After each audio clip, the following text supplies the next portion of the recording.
Elle n'a jamais compté ses pas, de bas en haut, de haut en bas, dans les rues des villes aux remparts, les cités d'eau, les cités d'art.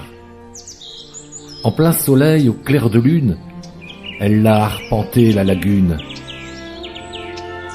Elle a éclairé ses chemins d'aller-retour sans lendemain. Dans son lourd costume vénitien, comme à l'abri, elle ne craint rien. Elle est cachée, mais elle se montre. Sur les clichés, elle est dans l'ombre. Elle promène, telle une évidence, ce qui de fait n'est qu'apparence. Elle entend claquer l'objectif, qui n'aura d'elle que le motif du strass posé sur le taffetas. Elle le regarde, il ne la voit pas. Elle a cultivé l'élégance, a travaillé la révérence. Toute la grâce qu'elle lui offre ne vient pas seulement d'une étoffe. Si son doux costume vénitien est un cocon où elle est bien, il est aussi la survivance des fastes, des années de jouvence, de ce temps où elle n'était pas, mais dans lequel elle met ses pas.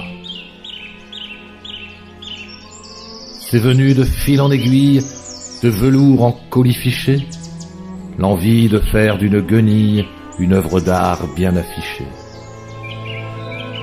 Elle ajouta des accessoires et toutes les lumières des grands soirs.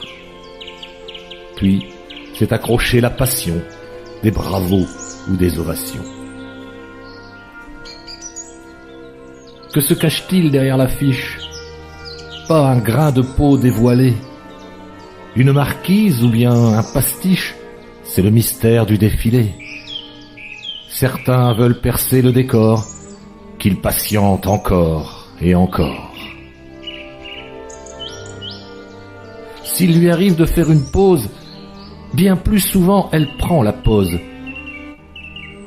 Que deviendront tous ces cadeaux, toutes ces heures offertes au badaud, photos jaunies dans un album ou mégabits en aquarium?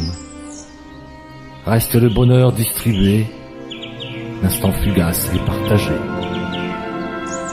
Et quand on éteint les lumières, que la parade est terminée, qu'il faut redescendre sur terre, revoir lundi et son quartier. Bonjour Capri, rien n'est fini, elle sera de retour samedi.